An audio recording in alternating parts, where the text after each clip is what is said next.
We are live here on OC Rock Radio on Facebook Live and the TuneIn Radio app. My name is Nick Nenad. And I'm Jared Smith. And today we have a great show for you today. As you know, it is Wednesday. Tomorrow is Thursday. And that means, Jared, the NBA Finals are live and going from Toronto. The series between the Raptors and Golden State Warriors, we now know as of the result of Saturday's Bucks-Raptors Game 6. I know we're obviously excited because this is one of the premier sporting events of the year, and you always look forward to these giant, big events and stuff like that. So we're going to be talking a lot about the NBA Finals. We're going to dive, unfortunately, into more of this Lakers drama. Never ending. A report came out from ESPN stating just the turmoil and overall, terribleness inside the Lakers organization. Terribleness. Yeah, so I think I created a word right there. I don't know. Is that okay? Terribleness. Yeah. Let's go with it. It works, yeah. But we're going to do that, and then we're also going to have something special today. We're going to start this, and from every 2 weeks, we're going to have this going. We're going to do a little way too early NFL season predictions. We're going to go through a certain couple of divisions today, and then 2 weeks from now, we'll do two more, and so on until right before training camp, and then we'll still do our full predictions podcast and stuff like that a little bit later down in the summer. But we want to do something special today, just because of we want to start getting people excited about the football season and give our thoughts because the rosters are mostly filled out. We can kind of start doing that today. So we also have Stanley Cup Finals talk as well. But let's dive back into these NBA Finals. Raptors and Warriors. Toronto with the home field advantage in this series. Home court. Exactly. That's right. Basketball is not played on grass. It's played on on the hardwood. So good call on that one. It's okay. It's okay. Please if I keep making those mistakes, please call me out for those. I know you're excited about football. I know. It's true. I was just talking about football. A little far away. I agree. No, but so we're they have home court advantage. The Warriors without Durant in Game 1. But pretty much everybody else is ready to go, besides Boogie Cousins, of course. But, so, I'll give my thoughts on this first, just real quick analysis. I think the Warriors are going to win this series. I think it's hard for me. It's hard for me to go against the defending champs. They seem to be more like the New England Patriots to me than any other team in sports going on today. So I do think they're going to win this series. Just want to say that outright. But I will explain to you guys why I think is so, why I'm so determined in my head that that's going to happen. Jared, you don't think this way. I don't think you think as hard as me about that thought, though. I think you're giving the Raptors a little bit more of a chance in this series. Oh, I am. And listen, I was completely on the Milwaukee Bucks bandwagon in the previous series, especially when they went up 2-0. Yeah. Right? And the Raptors were in a huge hole. And I'm saying, oh my gosh, maybe this isn't it. This Raptors team just doesn't have it. Kawhi Leonard cannot do it all by himself. And they proved not only myself, but, many other people wrong. And the fact that they, came out and played together as a team, even though Kawhi obviously is essentially the main piece of that, I just felt that the Bucks had a better overall team, and that even though they have Giannis in their own superstar, when he's not playing well, the rest of the Bucks roster and team seems to kind of pick up the slack. Yeah. And that was something that I didn't think the Raptors did that well. Well, Kyle Lowry showed up, Siakam showed up well, and Kawhi Leonard is making a case to be the best player in the NBA, period, right now, right? Yeah. I think what he's doing, not only from an offensive standpoint, but from the defensive side of the ball, consistently guarding the other team's best player, right? That takes a lot of energy. And to be a two-way player at that elite of a level in the NBA, I think is something special that you don't really see too often, because when you think about James Harden and Kevin Durant, even LeBron James to a certain extent, a lot of times you think of these players and how great they are from an offensive standpoint, but not necessarily, especially with James Harden. I think we can both agree with that. Yeah. From a defensive standpoint, sometimes guys will take plays off, or you don't always see them guarding the other team's best player. Now, whether they don't want to do that because they don't personally want to take on that challenge, or because the coach just says, hey, we need to save you for the offensive side of the ball, and we're going to put another player on the other team's superstar. Whatever the reason is, Kawhi Leonard says, bump all that. I'm not only going to be the best player on the offensive side, I'm going to then on the defensive side take control and guard the other team's best player. And I think that's something that I admire in Kawhi. And the fact that he takes that leadership role, I think, has kind of grown amongst his teammates. And I think that's one of the reasons why this team has been able to gel so quickly. Let's all remember, this is Kawhi's first year in Toronto. Yeah. First full year in Toronto. That's crazy. Right? So the fact that this team is just automatically in the playoffs, in the finals, it's almost like he's had like a LeBron effect. When you think about it, LeBron obviously started off in Cleveland, left Cleveland, went to Miami.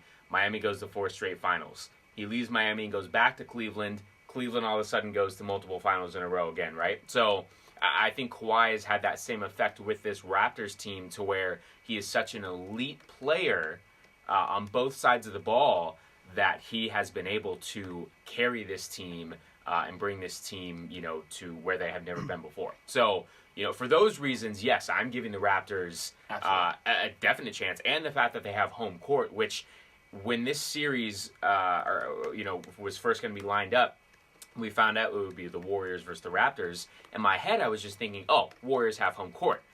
The last 3 or 4, the last 4 years, the Warriors have always had home court. Yeah. And so I was just like, Warriors have home court. That would have made it a little bit easier to pick the Warriors.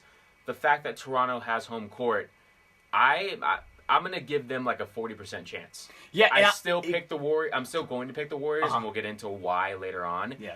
But the Raptors, it's not like they're going to get, ran over. And even if they go down a game or even 2 games, they've shown, just like they did against Milwaukee in the last series, that they will not fold and they will continue to compete. Yeah, no, I agree with you. I think the home court advantage part of this is a reason why the Raptors have really any chance in this series. I think if Golden State, if we were playing these first 2 games in Oracle Arena, it was going to be hard for me to say that the Raptors had any chance because you just expect the Warriors to win those first 2 games. And then trying to win 4 in a row or 4 out of 5 against the Golden State Warriors is nowhere close to trying to do that against Milwaukee, which they actually did, which I will give them credit for. I'm a little more disappointed in Milwaukee than I say am proud of the Raptors for doing that, but nonetheless, the Raptors did it, and it's impressive. But I just think when you look at this, you talked about Kawhi Leonard. And Kawhi Leonard, I think, is absolutely top 5 player in the league.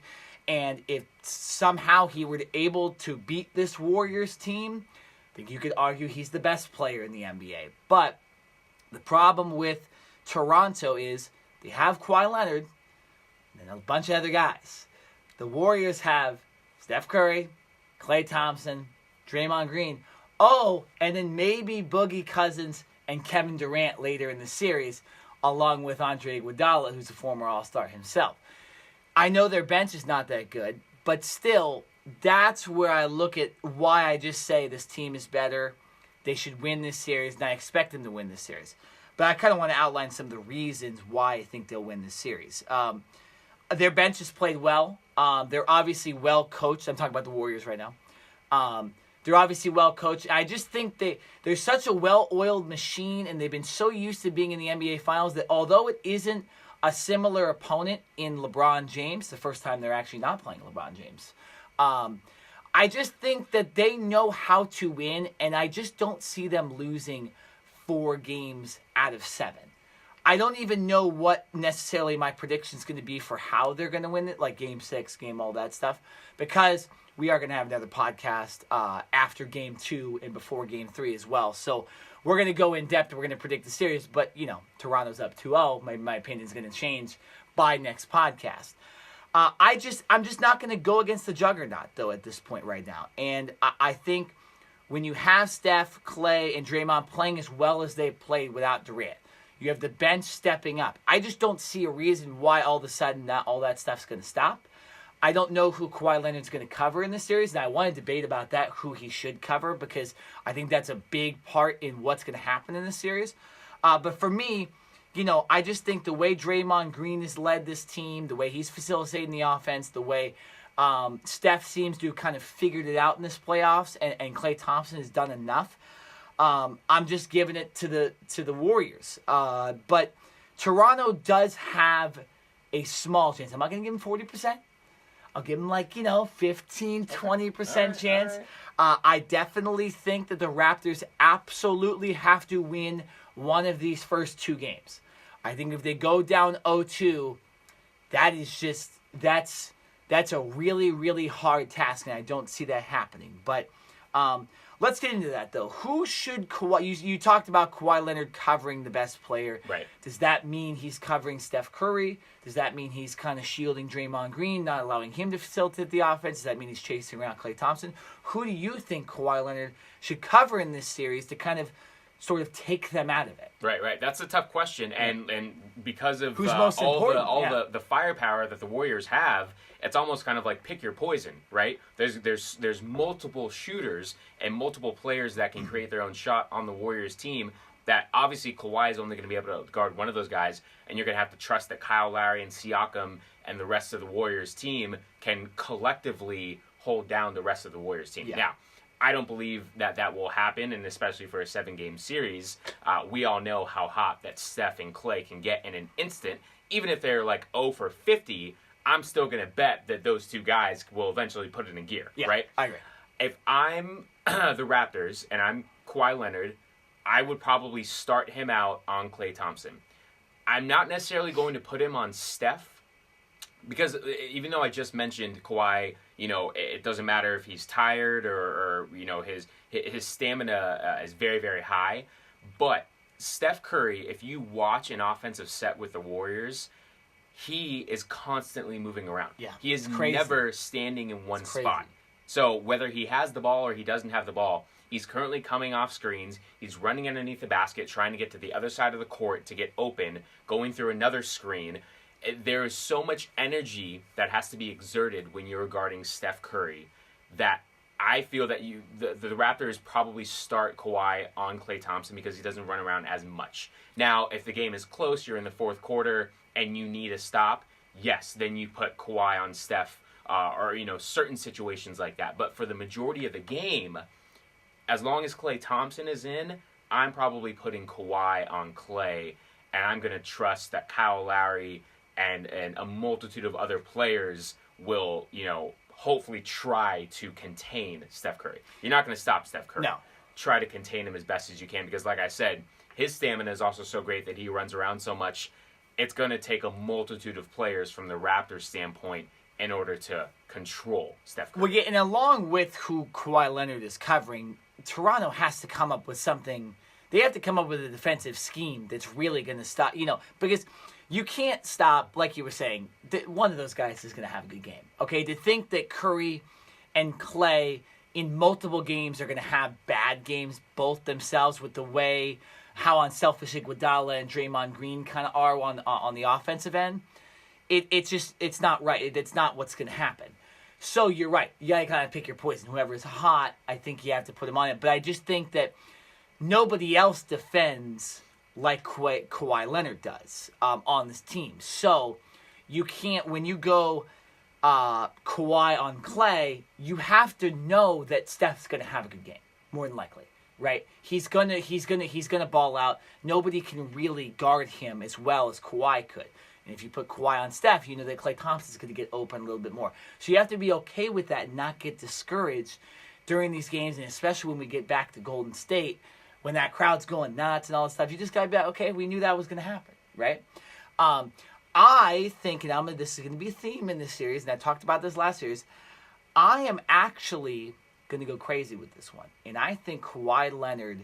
I think Kawhi Leonard should actually focus a lot of his time on Draymond Green, and that is because of the way I was talking about last podcast, how he facilitates the offense. I think that Draymond Green is really taking that quarterback type role on this Warriors team. And I'm not saying the whole game, but I think there should be a defensive focus. And obviously, if you have a defensive focus, you're going to put your best defensive player on them, on Draymond Green, stopping him from allowing stuff to happen. Because when Draymond's sitting back there, we know he's not going to make threes. He might make one or two, but you're going to deal with 10 points. That's not a big deal. But when he's just sitting there waiting for guys to get open, That's where I think if you had Kawhi Leonard kind of just hound Draymond and not allow him to do that, that might screw up things on the offense as well. So I think there definitely should be a focus on Kawhi Leonard on Draymond Green, but he definitely should be covering Klay and Steph at some points in the game. I don't think there should be, okay, you're on this guy the whole game, the whole series, and if he doesn't do well, that's great. We'll let the other guys. No, I think it has to be a concerted effort. I think you have to really. I think what's going to happen is it's going to be like hot potato. Whoever is shooting well for the Warriors, that is more than likely who Kawhi Leonard will end up on. Yeah. Right? If you're the Raptors, you almost have to take it from this perspective. Like we just mentioned, we understand that at some point, some of those Warriors stars are going to go off. Right? I think you have to try to contain it to one player. I agree. Going on, right? So if Steph goes off for a game or for a series, you know what? You have to live with that. If Klay goes off, you have to live with that, but you can't let them both go off. Kevin Durant comes back. You cannot let all three of those players go off for 30-plus points each and start shooting threes like they normally do. You have to contain it to one of those superstars, because if you let 2 or 3, or even if you want to put Draymond Green in that same category, if all 4 of those players are rolling like we know they can, they are virtually unstoppable, right? And so you basically have to pick your poison and say, okay, we are going to try and contain the majority of this team, and if one of their players goes off, we should be able to live with that. I agree, yeah. Right, but Steph and Klay, and if Kevin Durant comes back, like I said, they all go off for 30+, you can basically kiss this series goodbye. No, 100%. And okay, so now would you agree with me that if Kevin Durant comes back, I think Kawhi does have to put a major focus on him? He does, because Kevin Durant is a special breed. Exactly. He's a different kind of player, and I think that when Durant comes back, if he comes back, because I think we'll talk about that too. I don't know if that's actually going to happen. But if Durant does come back, I think Kawhi, almost that's where you have to change it up and be like, okay, Kawhi really has to stop this dude. And you then have to figure out a different defensive scheme at that point. But I think for these first 2 games, I don't believe he'll play in these first 2 games in Toronto, Durant. I think you really can do this thing where it's hot potato, like you said. It's a good reference, because you cannot allow, okay, so he's covering Klay Thompson all game. Let Steph go for 60 today. No, that's not a good idea, because then they're going to win by 20. Because it is really tough, and Kawhi Leonard's going to have to work his ass off more than he ever has in his life. Yeah, I hope he's getting his rest right now. Yeah, exactly. You have a couple days. The NBA hooks their players up, and even if there was a Game 7, they were going to get a couple days off before this finals. But, yeah, no, Kawhi is really, really going to have to play like a man possessed on defense, at least. And I think it's going to affect his offensive game a little bit. I think you're going to have to put a lot of focus on defense in this series. Kawhi is a different breed. He's one of those Durant-type players as well, so I think he can do it. But this is where I want to transition into this. And I think Kawhi Leonard his offensive game is going to take a little bit of a hit in this series because of how much he's going to have to play on defense. That means the supporting cast, the bench, has to play well. So now I want to talk about the bench for each of these teams and what the benches have to do to win this series. In my opinion, I think the benches are the key. Especially Toronto's bench is the key to them having any chance in this series. When you look at a Fred VanVleet, wow, I got that name right on the first try this time. That was amazing. I'm not saying it for the rest of the podcast. When you got Fred, you have Serge Ibaka, Norman Powell, Danny Green, all these guys that kind of go in and out of the lineup. These are the guys that have to be around double digits. They have to have on the plus side a plus minus. They have to play really, really hard for the 15 minutes they're going to get in these games. So I think Toronto, for me, is the key in this entire series, the Toronto bench, to them having a chance and them potentially winning this series. Right. So I'm comparing this in a sense to the last series with the Raptors, and I believe you were kind of on the same track of, listen, I don't think you thought Kawhi would have as great of an offensive series because for the most part he was having to guard Antetokounmpo. Yeah. And obviously he is a lot bigger, and he can not only shoot, but he can drive to the basket, and when he does that, he's virtually unstoppable, like LeBron James. Kawhi Leonard was able to control Antetokounmpo for the majority of that series, while his offensive game did not really take a dip. Here is the difference between that Bucks team and this Warriors team, like we've continued to harp on. Yeah. The Warriors have multiple superstars. So guess what? Steph is having a bad game, then you got Klay. Yeah. Klay's having a bad game, then you have Draymond. And I don't believe this will happen, but if Kevin Durant does come back, that's just another superstar. So basically, Kawhi, I think, is just going to go down the line, and he's basically, like I said, it's going to be like hot potato, right? He's going to be playing musical chairs. Oh, one series I'm going to be on Steph. The next series I'm going to be on Klay. Depending on how the game is going, and the score and the scenario of the game, I think that will depend on who Kawhi is guarding. Danny Green, who has been to multiple finals with the Spurs before, is one of the only other players on this Raptors team that has finals experience. I think he's going to have to step up big time as well. And guarding, I think you have to put him on Steph. Uh-huh. And I say that because Danny Green is a little bit of a bigger player. He's got a lot of length, and he can potentially disrupt Steph's shot. So I would, like I said, going back to the starting matchups and who you put on, I would, just thinking about it right now, I would put Danny Green on Steph and see how that matchup works. Try to put a lengthier, bigger body guy on Steph. And like I said, even though he's going to continue to run around the offense and Danny Green's stamina is going to have to really be up and ready to go, I think if he's guarding him in a one-on-one scenario, his length will hopefully be able to contain Steph for a certain amount of time. No, I agree with you. And I think when you put a focus on this offense and stuff like that, you even if Kawhi, say, is on Steph or Draymond, I think putting these other defensive players on a guy like Klay or putting them on Draymond, those guys don't really... I mean, they create their own shot, but it's nowhere near Durant or Curry on this team, and especially Curry. Curry can create his own shot with, like, a couple inches of space. So you do have to put a major focus on him, whether it's Danny Green or Kawhi Leonard. I think those should be the only two guys covering Steph Curry. I don't trust Kyle Lowry at all in any sense of the case in this series, and why should we? I don't want to tear the guy's character down as a basketball player, but he's been known more as a playoff disappointer than a playoff performer. So I don't want that guy covering the best player on the other team. So I like your Danny Green pick, but the problem with me with Danny Green is, with all this experience, I really don't think he's had very good playoffs at all. He scored 0 points in their game 6 as a 3-point shooter. I know he's focusing on defense, but there has to be some offense that also comes from this. Like I was talking about the bench, if you can get Danny Green going, and Powell, and Van Vliet, and Ibaka, and Siakam, and all these other guys, that's where you're going to win these games. I think even Danny Green, if you put too much pressure on him to cover, other players and stuff like that, or guys like Steph and Klay, I think it might hamper his offense as well, and I think you need Danny Green on offense as well. So that's where it is really it's really tough to play this Warriors team. And I almost think we're talking about, hot potato, all that stuff. I think they should have Kawhi cover a different guy every single game, just to create a sense of you don't know what their defensive strategy is as well, right?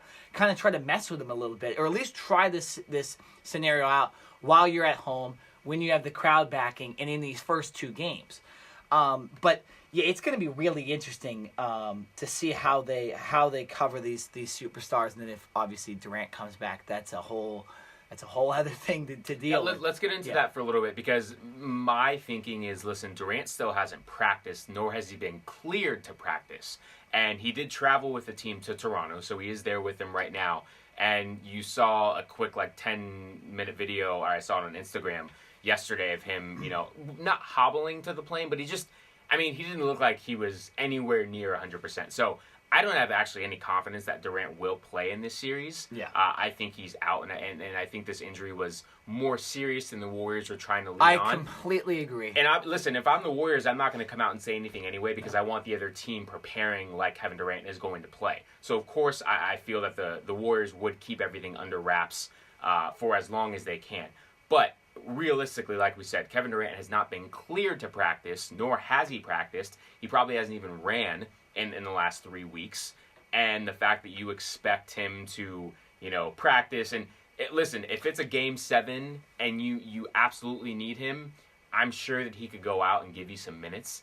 But he will be nowhere near 100%, and he's not going to be the Kevin Durant that you would expect. So, luckily for the Raptors, I feel that they will get out of this series without having to face Kevin Durant. it will now be up to Steph and Klay and Draymond and the rest of this team to get going. And I've said this before on previous podcasts. I feel that this Raptors team without Durant actually plays better from an offensive standpoint as far as moving the ball. You're saying the Warriors? The Warriors, yes, I'm sorry. And getting their teammates involved. And I feel like this is just a human nature thing. When you have such an elite player like a Kevin Durant, or I'll use a James Harden or LeBron James, I feel like their teammates sometimes get caught up in the stardom as well, and they become spectators. And so when Kevin Durant gets the ball, you pass it to him, you're in such awe of what he can do that you kind of just stand around a little bit. And I think there's actual video broken down of when Kevin Durant is in the game as opposed to when he's not. And how when he's not in the game, the Warriors players tend to move around a lot more looking to get open. Yeah. When Kevin Durant is in the game, it's almost just like give him the ball, get out of his way, and let the superstar do his thing. No, right? I agree, and that's why the greatness of Kevin Durant should be talked about more, because this guy literally kind of he's not even allowing the Warriors to do their correct system that won all these other championships and got them 73 wins during a regular season, and they're still winning. Like, they still were going to win the finals this year with Kevin Durant. Like, we know this. This was probably going to happen. So it is amazing that they can just go, okay, so we lost Kevin Durant, who's arguably the best player in the world, and we haven't lost a game. Like, we haven't lost a game without him. That's amazing. And I think you're right. I think they got back to that true Warriors-like mentality of everybody's involved, everybody has their role, and that's why the bench has played well, even though a lot of these players, would not be performing for other teams because they're not involved in that system. You know what I'm saying? So I agree with you. I think that the Warriors, in some ways, are actually better without Kevin Durant, but in some ways, they're also better with him. So that's why, it's so tough to play this team. If you know Durant's not playing, you can focus on that one style. But, Toronto has to the entire time in the back of their head go, oh, what if he comes back? Like, we're screwed. No, you have to be prepared for that. No, but I'm just thinking realistically, when a guy has not practiced in 3 weeks and he has not been cleared by the medical staff, very unlikely that in a week and a half, at most 2 weeks, that he will be able to come back and be an effective player for this team. No, I agree. And one of the things that does benefit Kevin Durant is that they're in a week span, there's only 3 games. So it's, unfortunately the NBA decided to do that. They decide, not a fan of that. No, I'm not a fan of it either. And at least we don't have one of these 4 days off in a row scenarios. But, from tomorrow, May 30th, all the way to Wednesday, our next podcast, when we do our next podcast, it'll only be 2 games that have been going on. Yeah, here's the what I'm saying? So, but that helps Kevin Durant. No, it does. Yeah, it does. And I understand, wanting to give players time off for travel, but the first 2 games will be in Toronto. There's no traveling. You don't need travel from Thursday to Sunday or Thursday to Monday, right? So why not have the first game is tomorrow, Thursday the 30th, and then why not have a game on Saturday so you get 1 day of rest? Players aren't going anywhere, right? And then you give them 2 or 3 days to rest when they travel back to Golden State. Yeah. And then you go game 3 on Tuesday or Wednesday, and then game 4 Thursday, Friday, right? I think if you were staying in the same city, there should only be a 1 day gap between games. Well, yeah, because they've had time also they gave them the extra time before the series started. Right. Well, the Warriors, because they were able to sweep, that's it. Got that but even extra time. No, exactly. And you look at it from the Raptors would have played Game 7 on Monday, correct? That's what the Game 7 against the Bucks would have been Monday. I believe so. Yeah, it was the way those series were going. So no matter what, the Raptors were going to have 2 games off at home. 2 days off at home. Yeah, they weren't going to have to travel anywhere. So that's well enough time to play 2 games in 3 days. Okay? And the Warriors have been off since, March. Like last year. Yeah, exactly. So it's, I think we're fine, guys. The playoff grind, if you can't sweep a team and the other team does, okay, why should that team be at a disadvantage now? Why should the NBA be helping out the Raptors in a way by giving them that extra day off in their home? Like, it doesn't make any sense to me. I get it's for ratings, but people want to watch more basketball. They don't want to watch more coverage of Stephen A. Smith yelling about the basketball, okay? Or us talking about the basketball. They want to watch basketball, right? So, it gives Durant an advantage in that case that the later this series goes, he has more and more of a chance to actually come back because potentially it's a 2-week series, right? And the same for Boogie Cousins as well. But I'm with you. I don't think Kevin Durant's going to play in this series. And I think you brought out the stuff that I didn't even know about, how he was limping on the plane and stuff like that and all that stuff. And I think it just feels more the fire that he's not actually going to play in this series. And more than likely, that last Houston Rockets game where we thought he tore his Achilles, he injured his calf, was probably his last game as a Golden State Warrior, which is kind of crazy to think of. But that's what I think, and that's if I had to predict and I had to throw money on it, I'm saying Kevin Durant's not playing in the series. But there's a lot of time for him to come back, and especially if they're down 0-2, a true superstar is going to try to figure out a way to get back in that series, or even 1-1. So it's very interesting. All right, we need to go to break, and we're going to come back and we're going to continue this talk, and then we're going to get into the Lakers, which we all know you guys want us to talk about. So more NBA talk, more NBA Finals talk, and some Laker talk on the other side of this quick break. This is the Cover 2 podcast on the TuneIn Radio app, OC Rock Radio, and of course, Facebook Live. For the first time in Toronto Raptors' 24-year history, they will be headed to the NBA Finals. Milwaukee just took a timeout. And the Raptors will go up against the two-time defending champion Golden State Warriors. If you're watching this on replay after we record this, just fast forward. Oh, yeah. Yeah.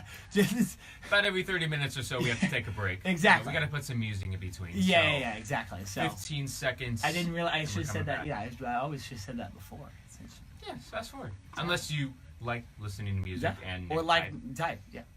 There was one time when Kobe, who I worked with for 18 years, was going back to play Madison Square Garden, and he had just seen The Dark Knight. Obviously, you guys saw that movie.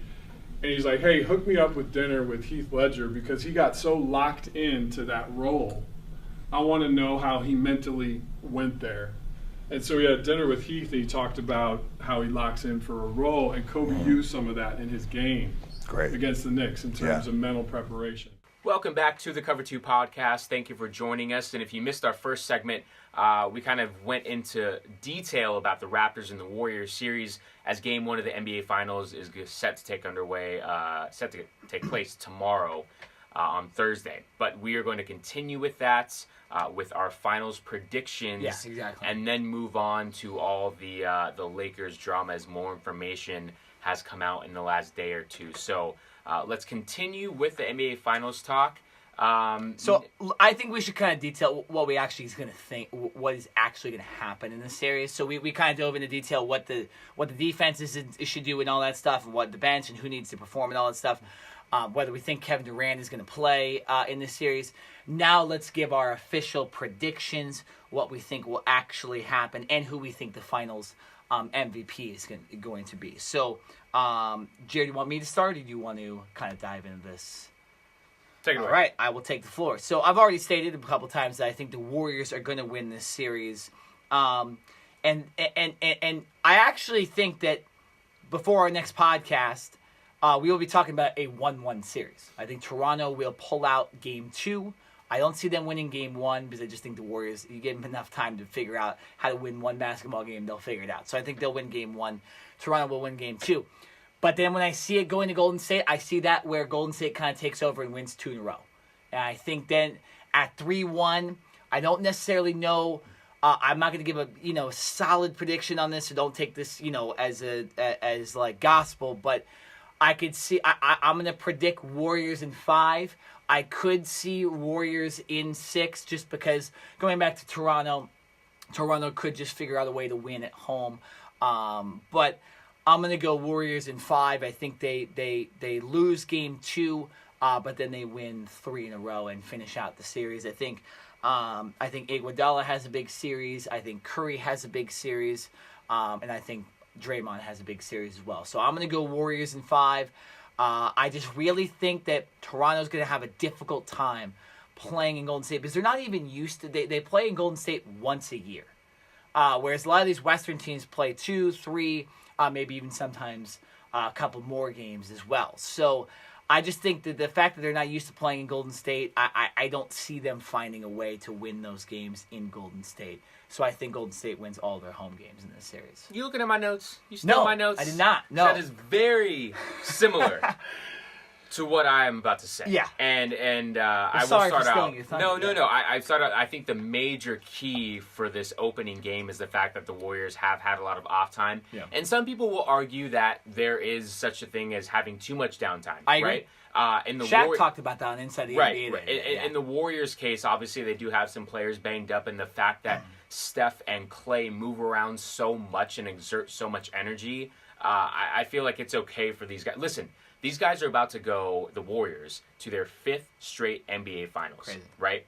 If you put in all of their playoff appearances from the last 4 years, including this year, that is basically playing another entire season, like another 82 games. So for this team who has a lot of experience on not only their starters but their bench as well, I think it's okay that they have the rest. If this were a younger team, a team that didn't have as much experience, and a team that hadn't gone to 5 straight NBA Finals, I would be a little more worried about this downtime and this rest. Now, obviously, I'm sure they've been practicing and looking up film, and you brought up the point of why you think the Warriors will win Game 1 because they've been able to prepare for such a good amount of time, and I think that is spot on with this Warriors team. So I'm actually picking the Warriors to win Game 1 as well. I feel like because they've had so much time off, and while they were, somewhat preparing for the Bucks, they had to prepare for both teams. The moment the Raptors won, all eyes were on Kawhi Leonard and that Raptors team from a Warriors standpoint. So I think they will come out with a great defensive game plan. We know from offensively, they're just going to go out and do their thing and pass the ball around in somewhat of a motion offense. And whoever's hot at the time, whether it's Steph or Klay, you're going to want to get that person the ball. I think what's going to be key for this Warriors team is from a team defensive standpoint, how they guard Kawhi, how they guard the three-point shooting in Danny Green. Siakam loves to get offensive rebounds and kind of hover around the basket, how you control him and keep him off the board. So to me, it'll be more of what the Warriors bring to the table from a defensive standpoint, more so than offensively, because we know how lethal they can be there. So I think the Warriors take Game 1. I do agree as well. I think the Raptors come back in Game 2 and get that game at home, even the series at 1-1. The Warriors will go back for Games 3 and 4, and I think they will keep their home court in a sense, because if you're the road team starting out a series and you steal one game on the road, you then take home court back. So I think the Warriors after Game 4 will be up 3-1. It goes back to Toronto for Game 5. Listen, the grit and the fight that this Raptors team has, and that we saw after they were down 0-2 to the Bucks and they did not fold, I think that will be the same thing that plays out at least early on for this Raptors team in Game 5. I think they go home and they win Game 5 and they extend the series to a Game 6, where I think the Warriors win their 3rd straight NBA Finals at home in the Oracle to close out that arena. Yeah, that's true. I keep forgetting about that too. That this is the last season in Oracle. So to think that they're gonna lose a game, that last game in Oracle too, is it real? Like, this is because you look at it even like this too. And I don't want to get all storybook about the series and all this stuff and about the Warriors, but they've had an incredible, what's this been, 5-year run now. Coming this offseason, though, Klay Thompson's a free agent. Kevin Durant's a free agent. All these players are getting a little older, miles on them. This might be their last real season of true dominance at the top of the NBA. And it being their last season in Oracle, it more than likely, now I could be wrong, and Durant could sign back, and Klay Thompson could sign back. They could all take pay cuts, all that stuff, and just continue going.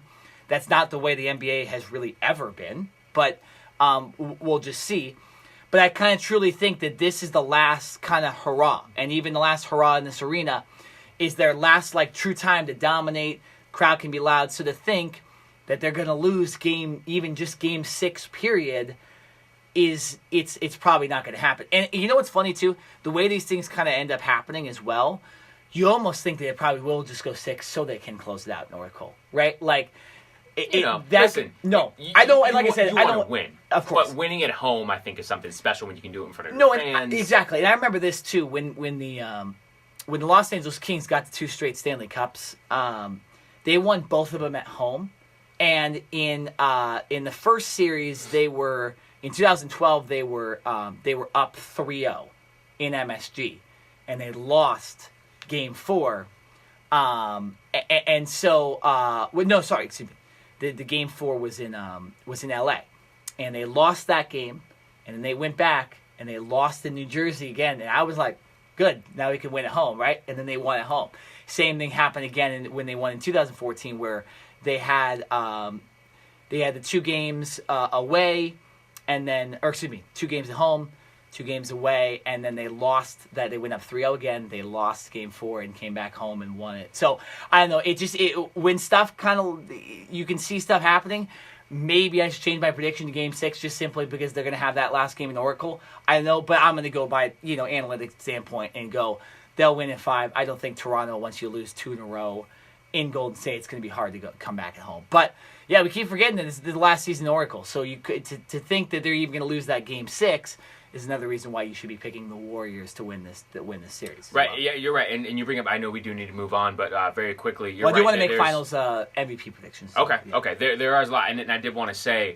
I don't feel bad for Klay Thompson because he's made enough money in his life to retire right now. Exactly. But the fact that he did not make All NBA, he lost brutal. about $30 million brutal. when it comes to his next contract that he can negotiate. So he went from being able to get the Supermax to now being able to only get the max. Oh my gosh, poor guy, you're still going to make like $190 million as opposed to like $220. But he's not making $220. I know, to get over that 200 No, I think mark. it's worse than that though. I think it's because they talked about Giannis's next contract, and he's going to be getting paid $50 million some years. $50 million. It's crazy. Per year? Yeah. So Klay Thompson's not making that much, but I think he's going from high 30s, low 40s to like the 20s. That's a big jump. Again, we're sitting here not making $20 million. Talking about $20 million. If you didn't know, right we don't make $20 million doing this podcast. But it is brutal. I feel bad because Klay's just kind of always been that like forgotten second behind. I mean, here's the thing though. He couldn't even make second team NBA. I would have put him ahead of Kemba Walker. He got snubbed. Well, you know why he didn't make it. The reason why he didn't make it is because they add centers, and they only allow 2 guards. Okay. The NBA, center is not even really a position anymore in the NBA. It's kind of just, if you're a center, it just means you're tall. Doesn't mean you actually play center. So I think there should just be, it should be 5 players, and it could be 3 guards, it could be 2 forwards, it could be a center. I think you just get the 5 best players. There shouldn't be 4 guards, for example, but I think with the modern NBA, they should adjust that, and especially if it's messing with people's money, right? It definitely should not. You should not be giving, for example, Rudy Gobert more money than Klay Thompson. I'm sorry, Klay Thompson means more to his team than Rudy Gobert does to the Jazz. Ask their first round exit. It's just not. It's not fair, and I feel bad for Klay, and to an extent, of course, but that's like so. Finals MVPs. Who do we think is going to play best? Usually, obviously, the winner ends up having the Finals MVP. So, for example, Kawhi Leonard could actually play the best in this series and not win the Finals MVP. Who do you think is going to outperform everybody else on the Warriors? Who's going to be Finals MVP? Klay Thompson. Wow. Okay, I thought you totally wouldn't say Steph. Listen, for what we just said, yeah. The fact that I think Klay is a little pissed off. Listen, that's how you transition. Klay Thompson found out that he did not make All-NBA and that he is now out $30 million as he was being interviewed by a bunch of reporters. And one of the reporters asked him, hey, how does it feel? He was pissed. How do you feel that you didn't make the All-NBA? And he literally looked at him and gave him a look like, what are you talking about? I didn't make All-NBA. Knowing very well that he just lost out on an extra $30 million. I think he's going to come out, and this isn't going to be the main, reason, but I think he will have a little chip on his shoulder saying, hey, NBA, and for all the voters who do vote on that particular topic, I'm going to come out and I'm going to show you guys why I am and I'm deserving of an All-NBA and why I should have made that extra $30 million. So, listen, we all know that Klay can get hot at any point, right? He can easily drop 7, 8, 9, 10 threes in a game. And the fact that, I think Kawhi Leonard will have to be expending his energy on Steph Curry and other players, and he won't be able to focus on Klay Thompson the entire game. There's going to be opportunities for Klay to score, right? If I'm the Raptors, I'm first of all taking Steph Curry away. As great of a shooter as Klay Thompson is, I think Steph Curry is arguably one of the best shooters in NBA history. The fact that he gets the ball off so quickly and he doesn't need a whole lot of room, and I think he can create his shot a little bit better than Klay can. Klay's a little more of just a catch and shoot. I agree with that. So, but in saying all that, I think Klay will come out with a sense of urgency and wanting to prove from an offensive standpoint that he is worthy of that All-NBA selection. I'm not saying Klay Thompson, but I like the way you analyze that, and I think that you're right. He will come out and be like, you don't want to give me like y'all messed up. Yeah, exactly. So I'm out going with Klay, and I'm gonna have a little interesting thing the way I do this. So I have who I think is going to be Finals MVP after the series. And then I have who I think the media, no matter what, is just going to vote, and that's Steph Curry. I think the media feels bad about giving Iguodala that Finals MVP in their first, because I think Steph hasn't won one ever because Durant joined the team after. Oh, boo-hoo! Exactly. Well, we're just talking about Klay Thompson's money, okay, but. So I think the media is going to give. Hey, this is not what I'm saying. This is what I think the media is going to do. And no, hopefully you don't jumble us into the media. But not yet. Exactly, not yet. But I think Steph, no matter what, is going to win this Finals MVP. But as you know, and as I've talked, I think Draymond Green should win this MVP because I think he means more overall to the whole game and to overall more of a win. Without Durant on the court especially, than Curry and Klay. And I think the guy setting up Thompson and Curry a lot of times should be the guy winning it. Now, if Draymond doesn't play that well, obviously, but I think he's going to have double-doubles every single game. I think there's going to be games where he is the biggest shot in the game or the biggest defensive player, the biggest block. So I'm going to go, I think Draymond Green should win this Finals MVP. I don't think he will because I just think the media is going to be looking for Curry to win it. They're going to be hoping that he wins it. They're going to be like, okay, if he gets 30 points a game, all this, they're going to be looking for Curry to win it. So I think a lot of these players have a disadvantage, even Klay Thompson in this case. But I personally think that Draymond Green is going to be the MVP, and if I could put my money on it, I literally will, because I think that he means more to this team in some ways than Steph Curry. Your argument is valid, and even if Draymond Green doesn't have the best finals series all around, the Warriors, I think one can argue that they probably would have won against Portland, but they would not have swept Portland, and they would have not gotten here as easily as they did without Draymond Green. Oh, I agree. As a postseason as a whole, Draymond Green has been the main catalyst for this Warriors team being so successful and getting to this point and having so much time off to prepare for the Raptors. So, like I said, even if he doesn't have the best finals, I think what he's done as a whole so far in the postseason already puts him in the conversation for MVP. So I like that. And that does matter too, because of how well he's played. And you're right, especially in that Portland series. Man, did he play well? I can remember just a couple plays during the Clippers Warriors series that I watched so intently, where I was like, oh, I just wish Draymond wasn't on the court right now, but he's causing all this to happen because Steph obviously didn't play that well in that series and all that stuff. So very, very interesting. So you got Klay, I got Draymond, but. Hell, I think Kawhi could probably outplay all these guys in this finals, but he won't win Finals MVP because, again, the media is weird. And they don't vote the actual best player. They just vote who's on the best team. So, moving on to we're literally jumping from like an organization that works like to a T to an organization that works the exact opposite. I don't know what letter you'd use to them, how they work. F? Maybe? Just give him a big F. Yeah, Give him F. Just add another line. But, man, the Lakers are in the news again. ESPN came out with an article yesterday stating literally everything that's gone wrong in the Lakers organization. what people think inside the Laker organization about the way it's gone, what players, a lot of, not a lot of names on these claims and stuff like that. So a lot of people taking shots without putting their name out there. Overall, Jerry, just a horrible situation for the Lakers. And we obviously thought that last week was pretty bad. And we put a whole podcast about it. And you wore the Magic Johnson jersey and all that stuff. I think this week it has just remained the same. And in some ways, it might have actually gotten worse.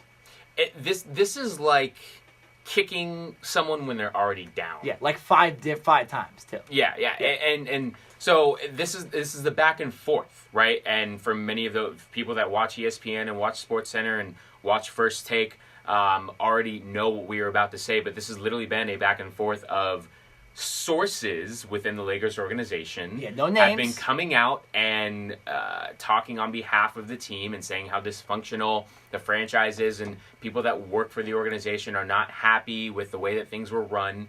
And then there's Magic Johnson coming out and having to defend himself on every little bit of information that has come out against him, right?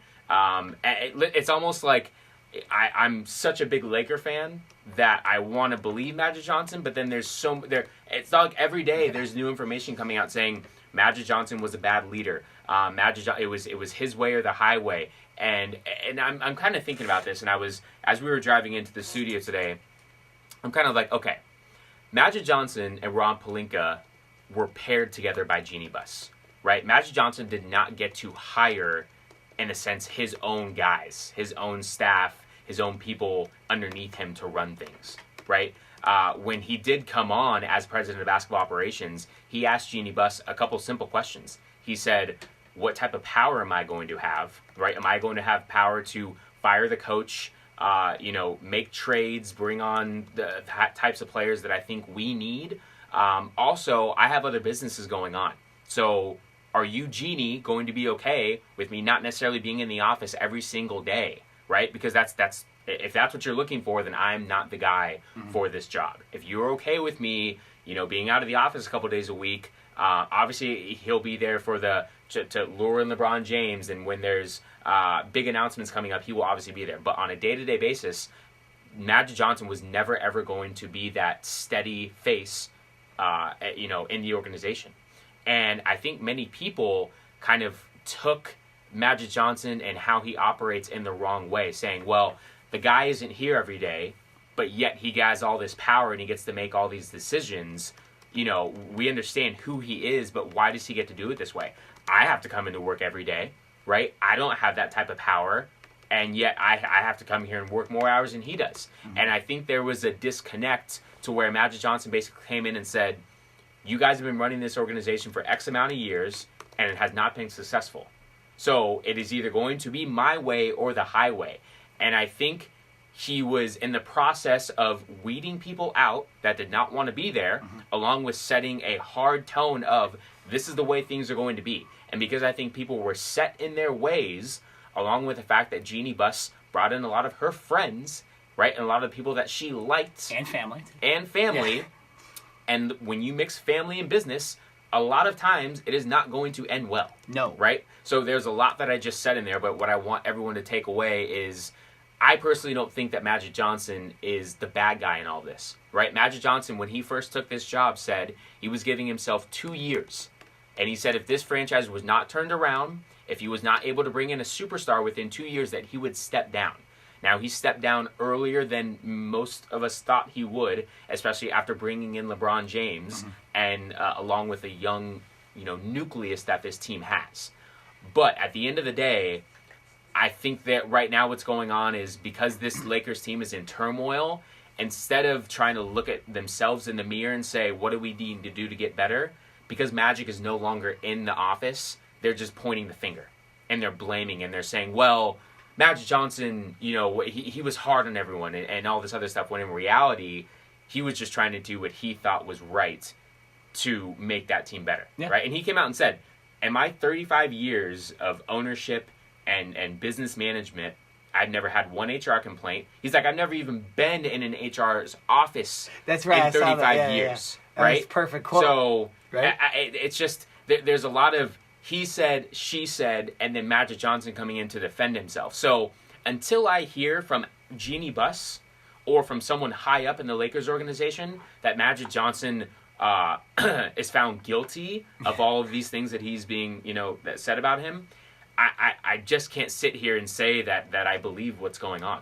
And like I said, I think it's just throwing fuel to the fire, and it's just giving more media personnel and everyone else, something to talk about to deflect what's really going on with this Lakers organization and the fact that they are not run properly, and that starts with Jeanie Buss. I mean, I said it last week. I said the whole family should leave the organization. This is I like a lot what you said right there. I think it's so weird that Magic Johnson can't be a tough businessman with the Lakers, right?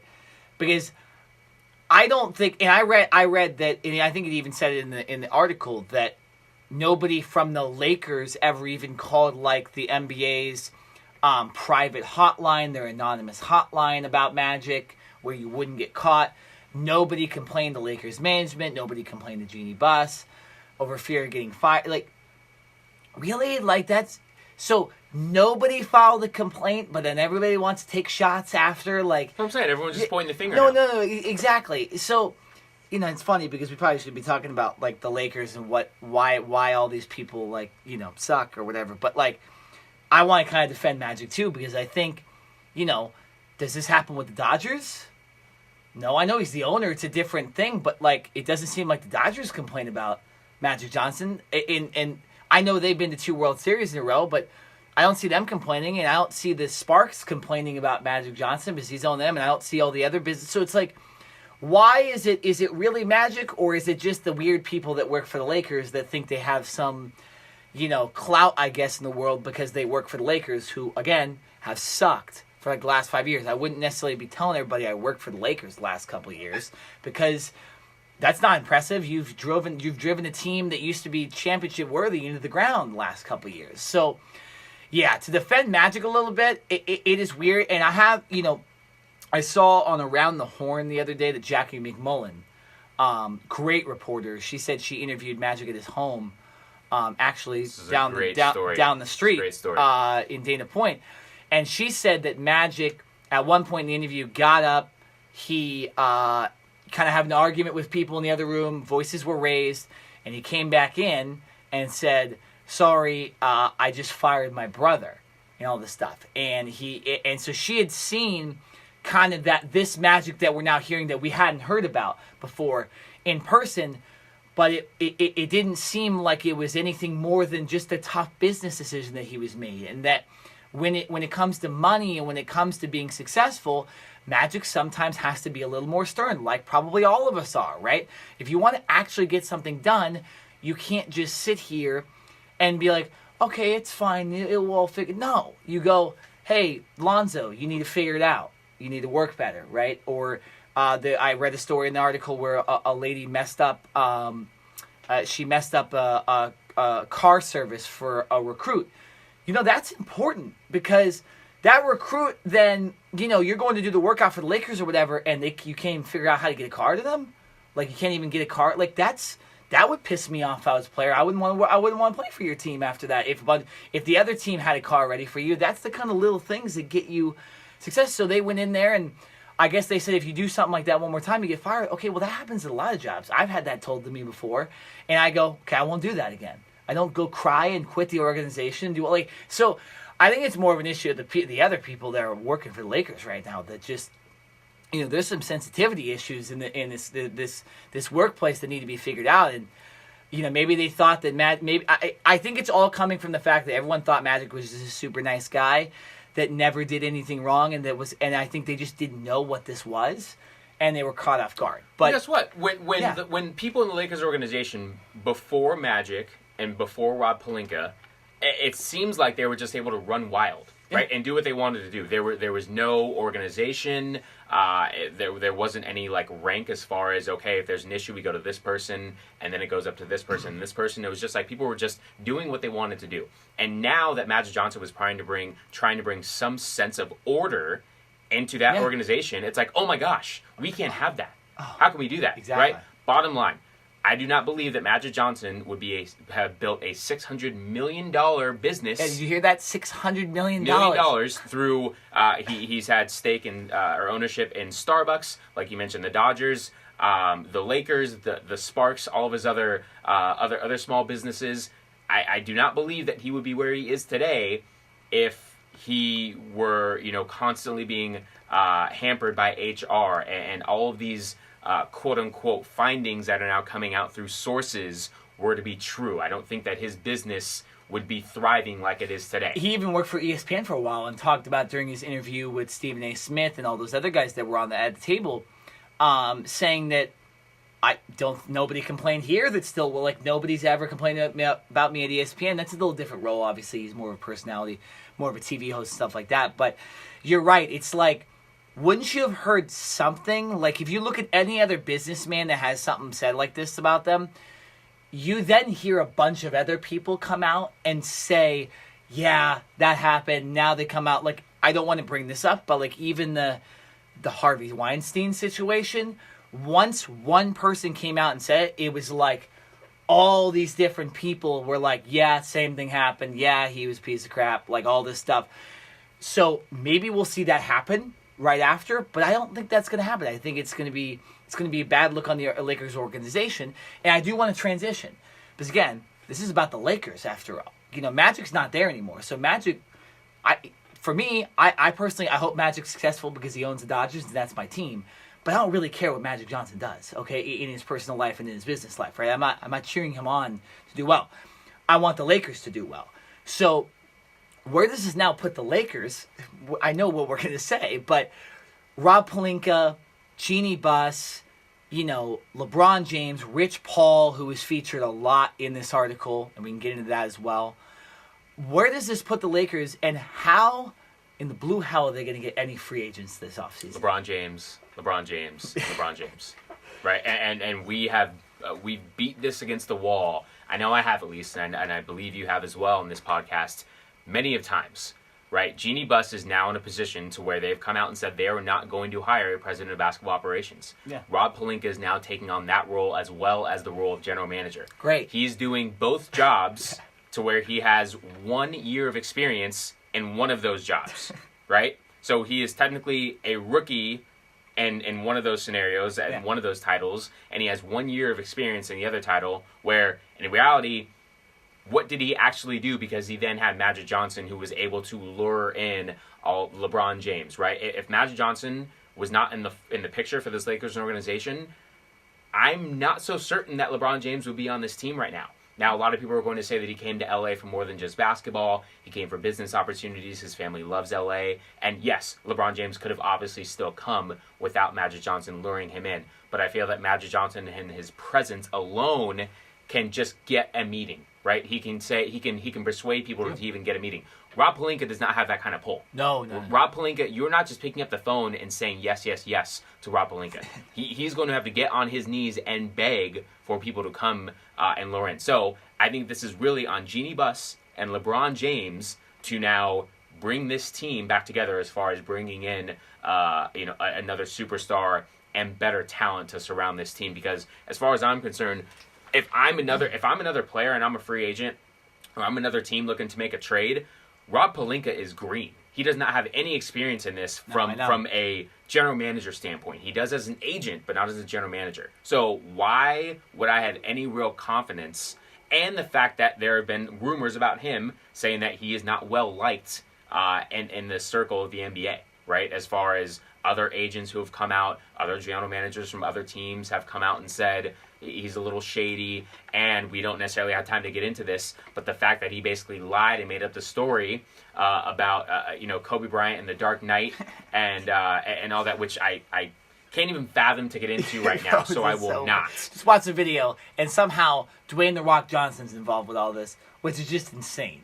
Right? Like, why? Right. Like, why did poor Dwayne have to be involved? Where Rob Pelinka sets up a meeting with Kobe Bryant and Heath Ledger, even though Heath Ledger has already passed away. Yeah. It just doesn't make any sense to me. He's making up lies in order to make himself look good.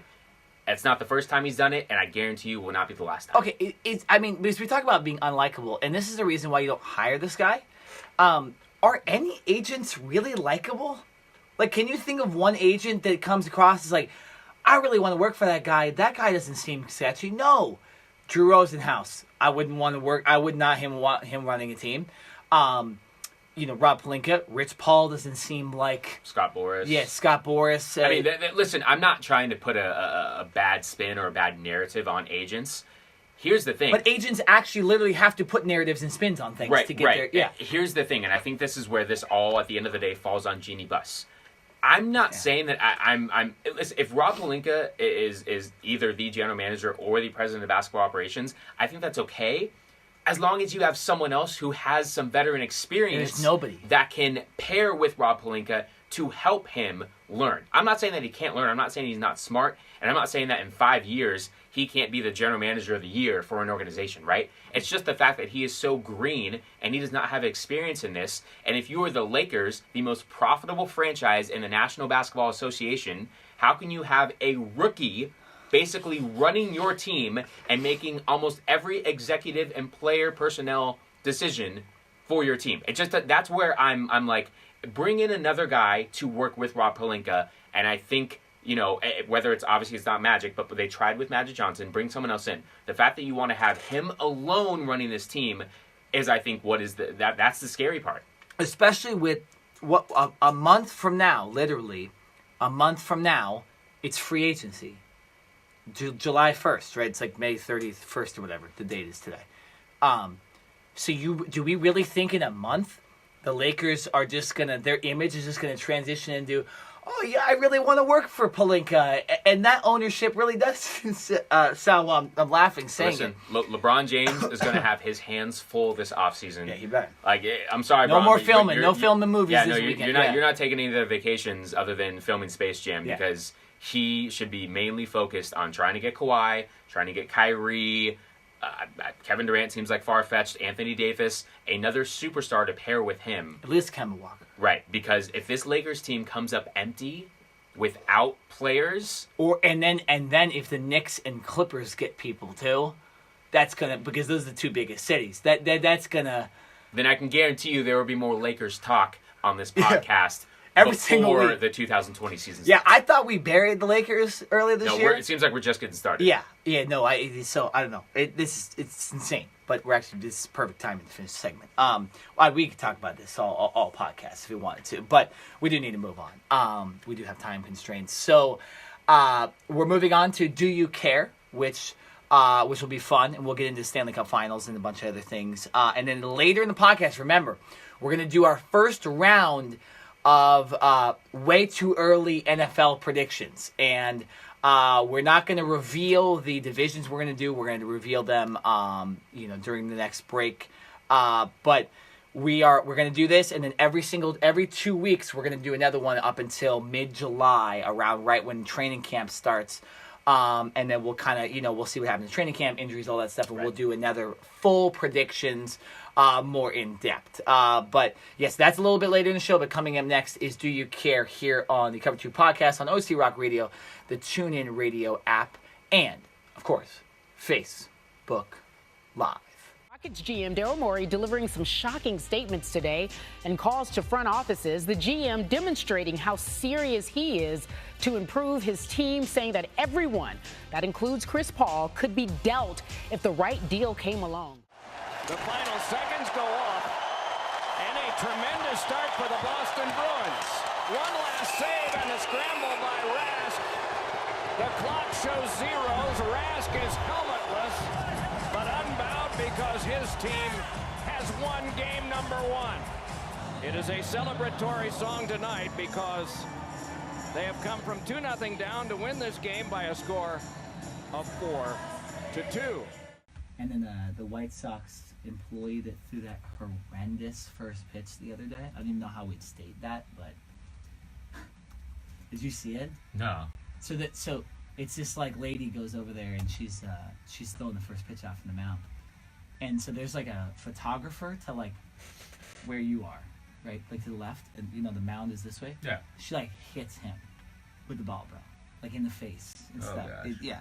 So tell us, what made you decide that going to Australia was a better option for you than going to one of these colleges? I just think my dream has never been to play college basketball. My dream has always to get to the next level and to play in the NBA. So, I mean, I think this was the best route for me to live like a pro and play with grown men every day and not kind of have to juggle books and basketball and just focus on my main goal. We are back here live on the Cover 2 podcast here on a beautiful Wednesday morning, last Wednesday ever, on May 29th, 2019. Didn't know the date.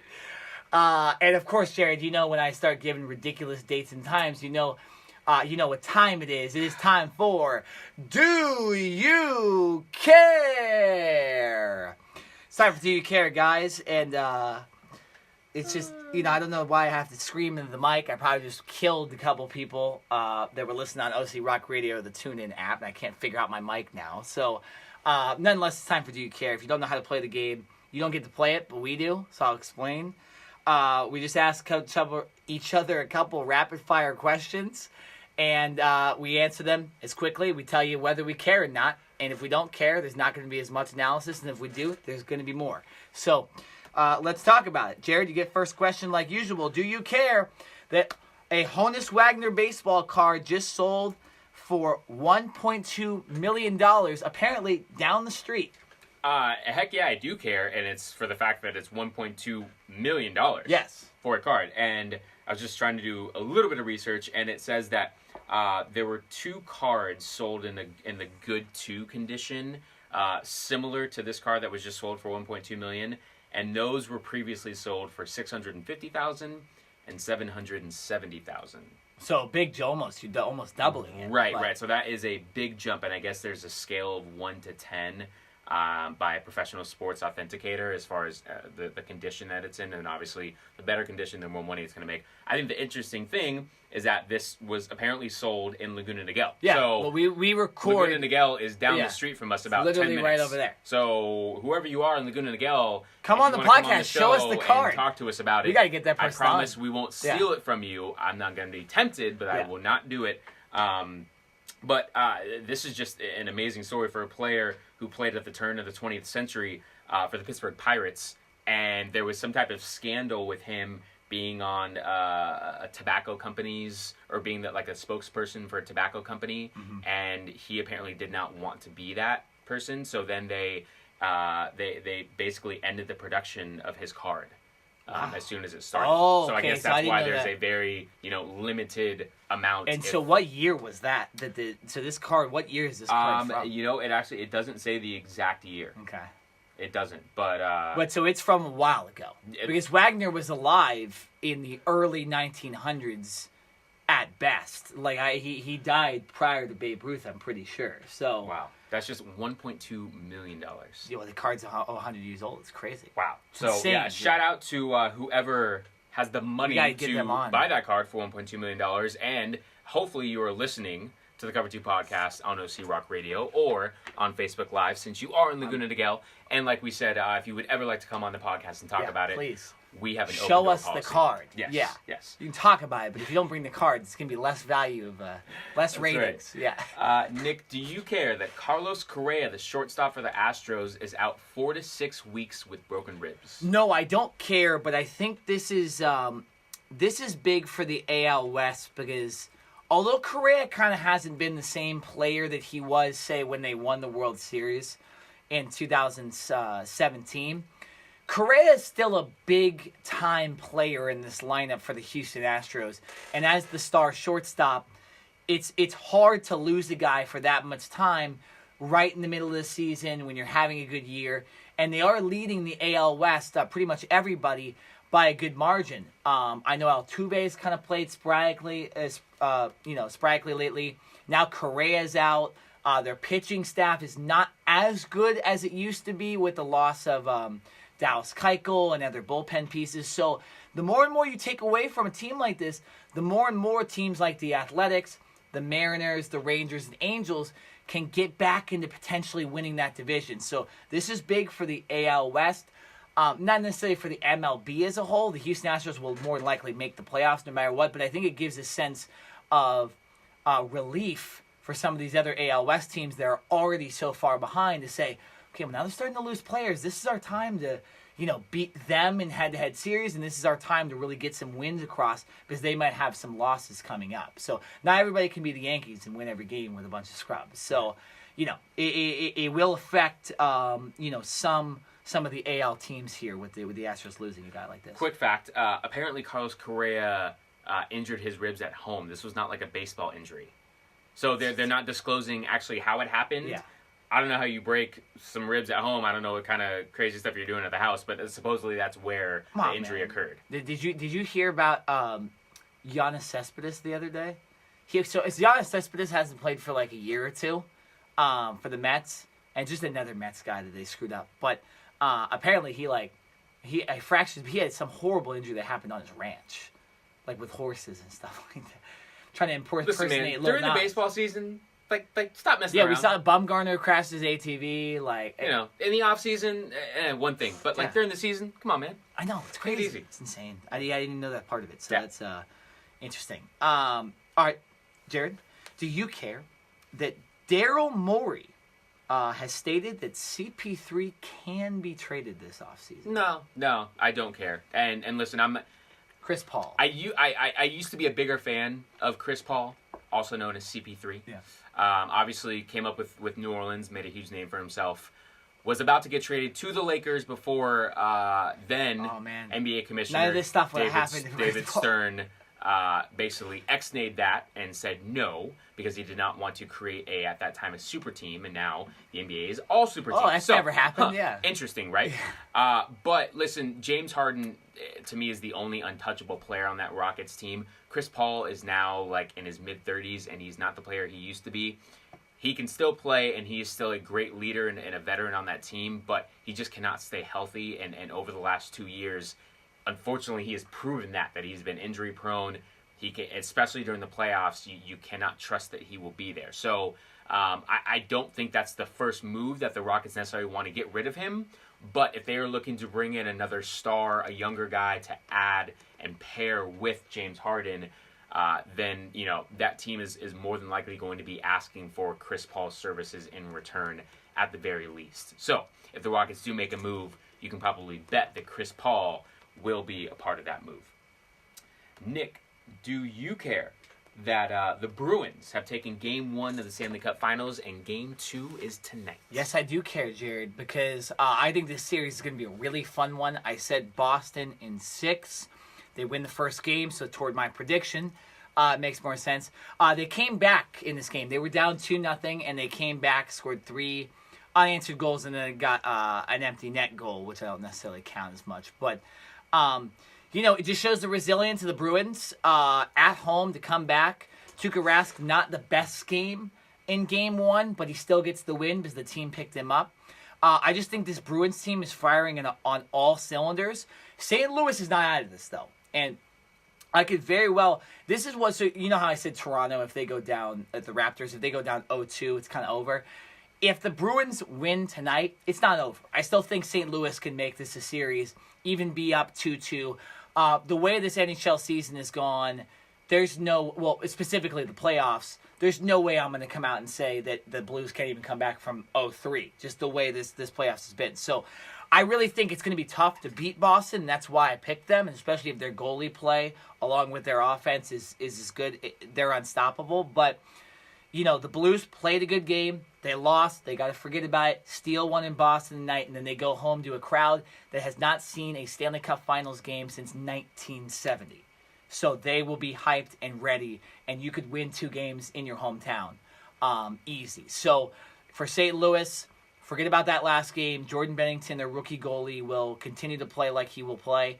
And I'm excited about tonight's game because not that it's must win, but you don't, why go down 0-2 when you have those 2 home games. Your crowd has never, most of that crowd has never seen a Stanley Cup final game or even experienced it on TV. So very exciting stuff. That's a great series. If you don't have anything to watch on, some of these nights when the NBA Finals is taking their week off between games, watch Stanley Cup Finals. It really will be a good series. Jared, do you care? I got another football question, or actually another basketball question for you. Do you care that the number 5 prospect in the 2019 class for basketball, R.J. Hampton, is going to Australia instead of college basketball? I do. I think as of right now, this is a very big deal because obviously in order to get to the NBA, there are 2 routes. The obviously very popular route that 99% of student athletes do is go to college. And if you're good enough, you go to college for 1 year and then you jump into the NBA. Well, certain players don't necessarily want to go to college. They don't want to risk injuring themselves, knowing that they're not going to get paid for that year. So, R.J. Hampton has decided to go play ball in New Zealand for the year. He will obviously be getting paid because he will technically be a professional athlete. And then he will look to, enter the NBA draft 1 year from now, in a sense. And I can't fault the kid. The kid seems like he has a level head on his shoulders. It seems like this is something that he's been thinking about for a long time. His parents are actually going to go with him and be with him over there. They're supposedly this team who has won the last 3 championships for the league that they play in. They're looking to bring on I don't know about a more experienced head coach, but a head coach with a bigger name. So this has seemed to be a well thought out process for a player who knows that he is good enough to go into the NBA and does not want to go to college for just 1 year and risk injuring himself and losing out on potentially a lot of money. So if he plays this right, he can not only make money while he's overseas, he can also, because he's technically a professional athlete, he can sign a shoe deal basically immediately. And as we all know, or if you don't know, a lot of athletes in general, not just with basketball, make a lot of their money through endorsements. Yeah. So obviously your contracts with your team in today's sports are a lot of money, but you do make a lot with shoe deals and Gatorade commercials and all the other sponsorships that go on. So along with being a professional athlete, he does get those perks of potentially signing a shoe deal or making more money that way as well. Big yeah. money. So I can never fault a kid like this for wanting to do that and setting himself up. I think the NCAA, along with the NBA, within a year or two, will be changing the way that this is gone, and I think they're going to do away with the one and done. And I think they're going to open the window for high school athletes to either jump straight into the NBA, or they will make athletes have to go to college for a longer period of time before declaring for the NBA. But I think this will not have to be an issue, and players won't necessarily have to make this decision because I think some rule changes will be coming very, very soon. Nick, last question for you, and it has to do with the NFL. Yes. Do you care that Todd Gurley will be on a specialized offseason plan to try to make sure that knee is healthy for the regular season? No, because I'm not a Rams fan. But it's a smart move by the Rams because obviously he has somewhat of a degenerative knee. He has knee issues. Unfortunately, he tore his ACL at Georgia a couple years back before he got drafted, and it just seems to have caught up with him. We saw in the NFC Championship game against the Saints and the Super Bowl how little utilized it was. And so for the Rams, this sucks because he's one of your best players, and now you have to kind of treat him differently and coddle him, and you really don't know what Todd Gurley you're going to get from game to game, I guess, because in one realm against the Cowboys, he played great, and then a couple games later against the Saints, he's not even playing. It's just, it sucks for the Rams. If you're a Rams fan, and I know we have Rams fans that follow this podcast, this blows because, he is special talent. You don't get these really good running back talents. And I think he's kind of the cog in why the Rams are really, really good and potentially could have won a Super Bowl last year. If they don't have Todd Gurley the whole year, I don't think they make the Super Bowl, right? Todd Gurley is like that last finishing touch. They have a solid quarterback, great scheme, talent all around, great defense, interesting head coach, and then you have that running back. That's what makes it different. Now, I've said that's why I think the Cowboys are going to have good years to come because they're going to keep Ezekiel Elliott. Yes, sir. And you have, I thought David Johnson would do that, but they've kind of just decided to screw with the organization a little bit with the Cardinals. But it's just when you have that running back and then you have a bunch of talent surrounded around it, that running back is the last touch. I just don't think if they don't have Todd Gurley, the Rams are not a Super Bowl team.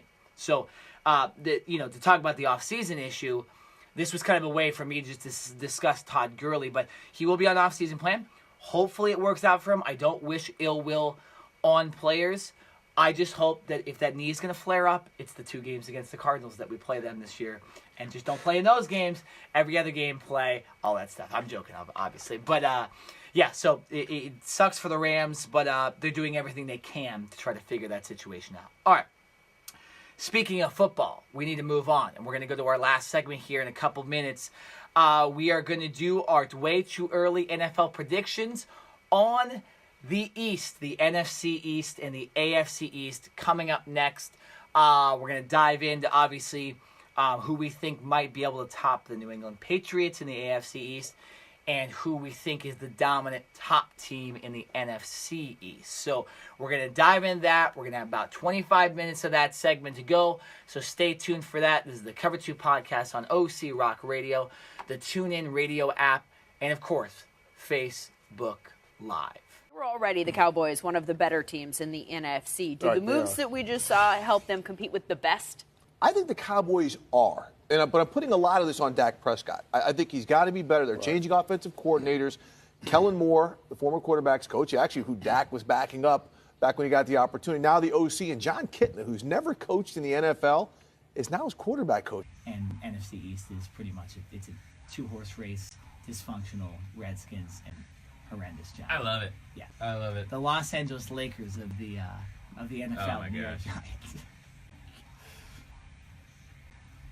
Dave Gettleman.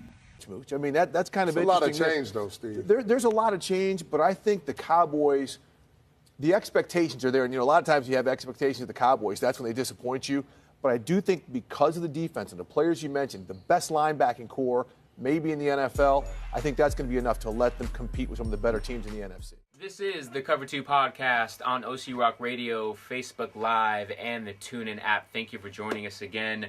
Once again, I'm Jared Smith. And I'm Nick Nenad. And we are transitioning to some way too early NFL predictions, I guess you could say. Like Nick mentioned throughout the show, basically leading up to training camp, which starts in sometime in July, every other week we are going to take 2 divisions and kind of break them down as far as how they improved or how they didn't improve their roster, and who we think will win the division, and just basically try to give you some early insight into the NFL as training camp gets underway, and then we will then make our formal predictions later on in the summer as far as who will win the divisions and Super Bowl and all that stuff. But today we are going to break down the AFC East and the NFC East.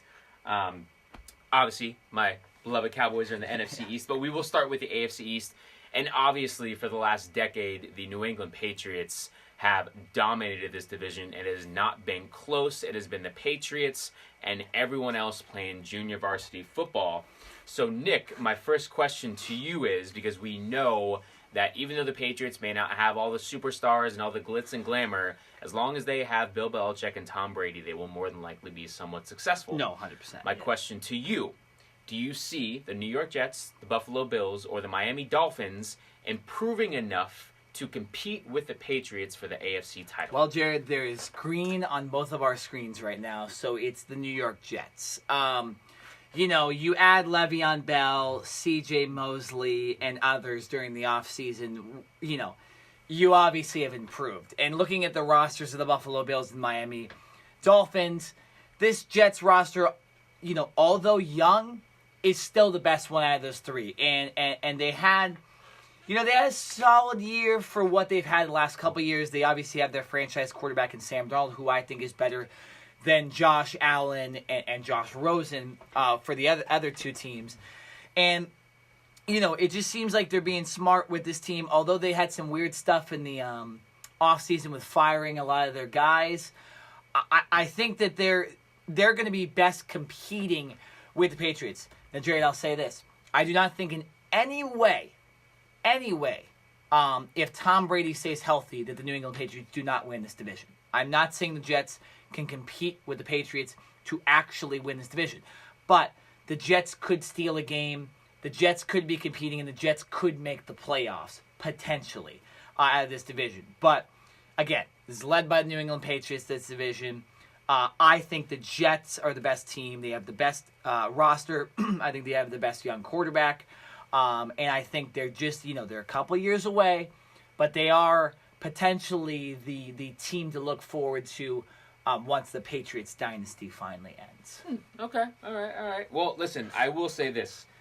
You look at the Jets and through the draft, drafting Quinnen Williams, the defensive tackle from Alabama, number 3 overall, picking up C.J. Mosley to pair with the great safety Jamal Adams. You've got Leonard Williams. Obviously they picked up Le'Veon Bell on the offensive side of the ball. This team has made some big moves. They spent over $100 million in free agent money acquisitions to surround Sam Darnold going into his second year. New head coach Adam Gase, and like you just mentioned, the team has fired their general manager, so Adam Gase is like the intern general manager, which no other team in the NFL has their head coach with those responsibilities. Not even Bill Belichick is the general manager of the New England Patriots. So, an interesting situation from the front office standpoint. But on the field, from a talent standpoint, I think this team has vastly improved, and I think that they are as of right now, they are the second best team in this division from a talent, and just a veteran standpoint, next to the New England Patriots. Sam Darnold, like I said, going into his second year, had some ups and downs. Obviously, as a rookie, you're going to expect that. And really, I think going into year 2, they bring in Jamison Crowder, a slot receiver, to pair with Quincy Enunwa and the speedster Robbie Anderson. And obviously, the security blanket in Le'Veon Bell, who can not only give you 25 to 30 rushing touches, but he can catch the ball out of the backfield. So, other than the offensive line, I feel being a little shaky. From an offensive standpoint, this Jets team needs to vastly improve, and they need to score close to 20 points a game to win. Yeah. I think their defense is good enough to hold opponents to under 20, and if the Jets can score anywhere near 20 points a game, I think they can compete for the division. I don't think they will. Okay. More than likely, I think they can compete for that wild card spot in the AFC. But I really think it's obviously New England number 1. The Jets are, I think, if they stay healthy, they can be a solid number 2. And then in a moment we'll get into the Bills and the Dolphins. Yeah, no, I agree with you about Jets. They have talent. They have what seems like a very, very solid defense coming up. Still some young players, but with Mosley and even just a guy like Avery Williamson getting signed this offseason and stuff like that, linebacker, and they just did in Tremaine Johnson, the former Rams cornerback. It's just this team is very solid. Not the New England Patriots, but they are very solid. So let's move on. I think we're going to agree on who 3 and 4 are, but I'm interested to see what you say. I remember thinking that after the free agent period, when all was said and done and everybody had been signed, I was disappointed in both the Buffalo Bills and the Miami Dolphins for not going out and really signing any premier talent and kind of just sticking to what they had, which wasn't good. And I know at the time, the Miami Dolphins had no quarterback, so they were in a lot dire situation. Now they have Ryan Fitzpatrick, who I've heard is playing really well in OTAs, and then Josh Rosen, who was drafted in the first round by the Cardinals and had not a very good year, but he showed some promise. And then you look at the Buffalo Bills, they have Josh Allen, but really nothing around him that's there for the future. For me, I think the Buffalo Bills have a better chance at finishing 3rd in this division than the Miami Dolphins. I still think the Miami Dolphins' just overall roster is one of the worst in the league. And I just, I really like Josh Allen, and we still don't know what we're going to get from Josh Rosen. So I'm going to go, I think Buffalo Bills finish 3rd and the Dolphins finish last. Yeah, this flip a coin. I mean, you could. This is both of these teams. I do not have the talent to keep up with the New England Patriots. Here's the thing about the Miami Dolphins. I can very easily see them finishing last and as one of the worst teams in the NFL, not even just in the AFC East. I agree with that too. And a lot of it is from a talent standpoint.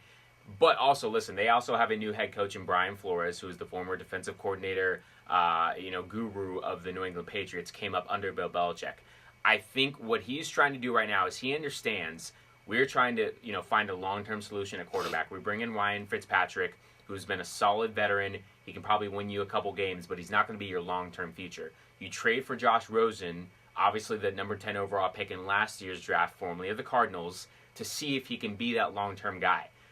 You have to get the quarterback position solidified, or else your team is not going to succeed. I don't care what other type of talent you have around. So I think for Brian Flores, the Miami Dolphins are taking somewhat of like a methodical approach to this and saying, we're not going to be able to get all this in 1 year, right? So I think they're trying to have building blocks and say, okay, for this year, we're going to bring in the veteran quarterback and the second-year quarterback, let them compete and see if Josh Rosen can be our guy.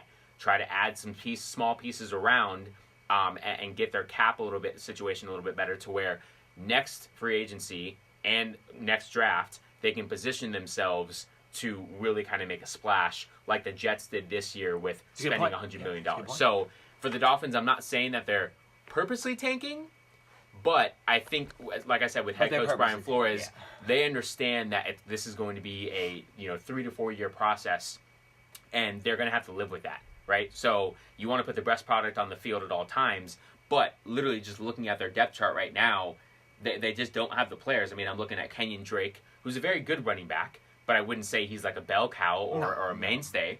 At receiver, you have Devontae Parker and Kenny Stills. Kenny Stills is a solid speed guy. Devontae Parker, a former number 1 overall pick, has not lived up to expectations. He has been hampered by injuries throughout his career, but I don't see any kind of just eye-opening weapons on this team for Ryan Fitzpatrick or Josh Rosen to really throw to make plays. I agree. So it's really going to be on the quarterbacks to have to do that.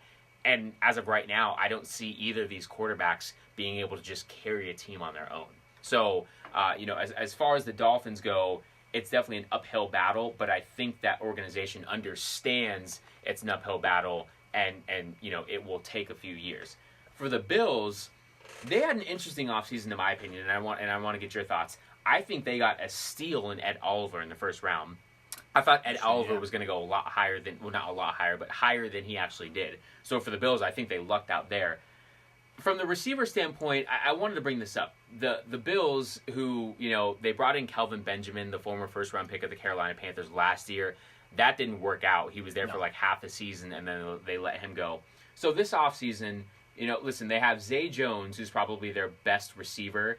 Right now, slotted in at the number 2 spot is John Brown, right? Who's a small kind of slot receiver. He's definitely not a number 1 outside guy. No, he's a guy that's going to streak down the field. Right. Yeah. So they not only bring in John Brown, they also bring in Cole Beasley and Andre Roberts, guys who kind of do the same exact thing.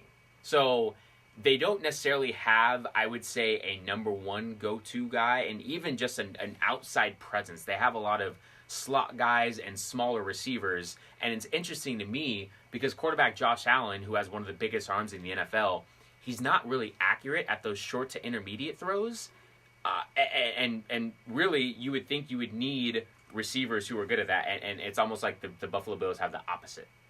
Yeah, no, this wide receiver core reminds me of 2 things: the Miami Dolphins, because you just listed off their wide receiver core. A bunch of players that nobody knows and kind of play similar positions. And the Arizona Cardinals last year, their wide receiving core, minus Larry Fitzgerald. Just a bunch of guys kind of do a similar thing. Not much thought to it. Just, that guy, we know John Brown. Okay, he had a good year. Cole Beasley, Cowboy. All right, let's sign him. Zay Jones, we don't care that he went through a window last year in the offseason.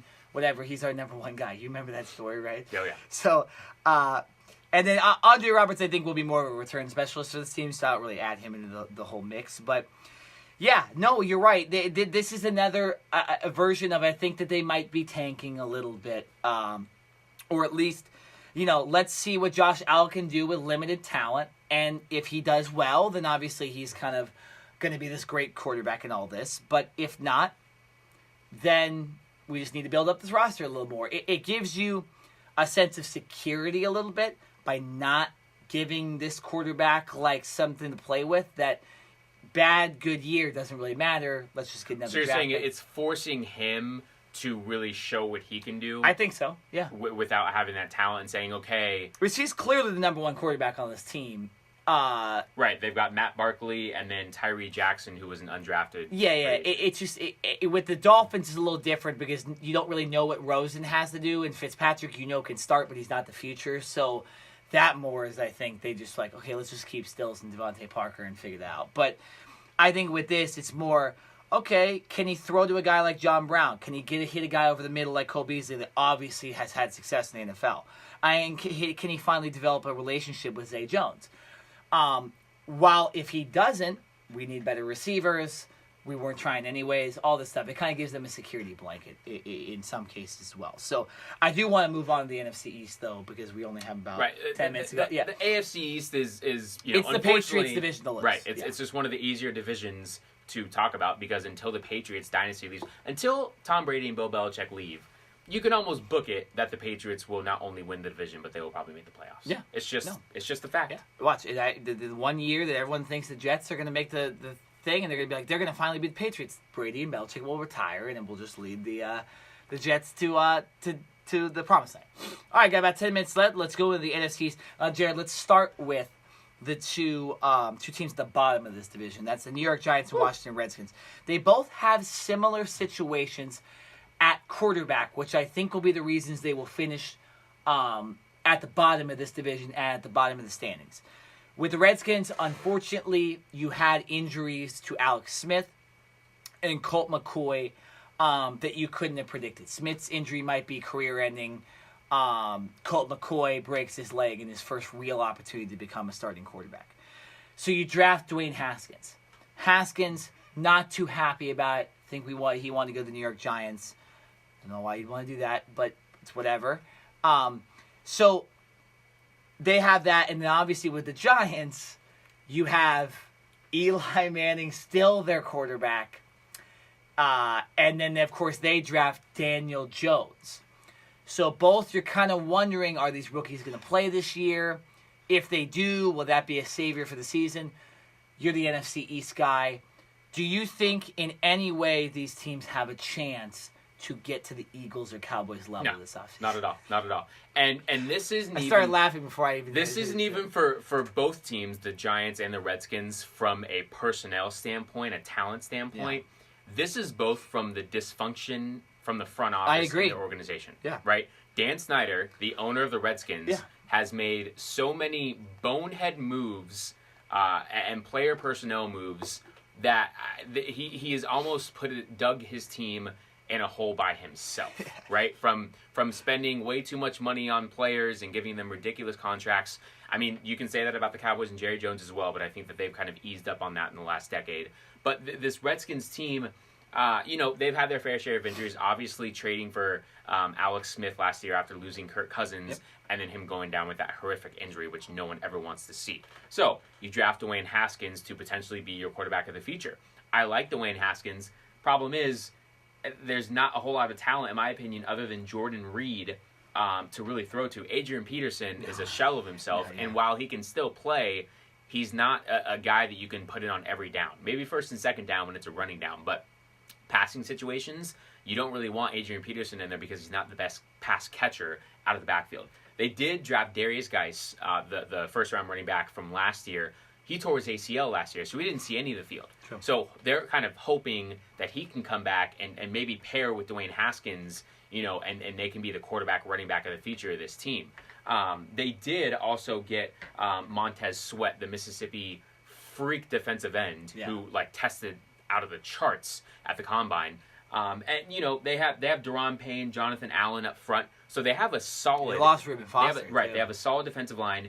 They still have Josh Norman out in the corner, who maybe he's lost a step, maybe he's not that shutdown corner he used to be, but he's still a very formidable cornerback. And then, thanks to the Giants, speaking of bonehead front office moves, who decide to let all-pro safety Landon Collins go to the Redskins, and he stays in the division, and he signs a monster contract with the Redskins, right? So stupid.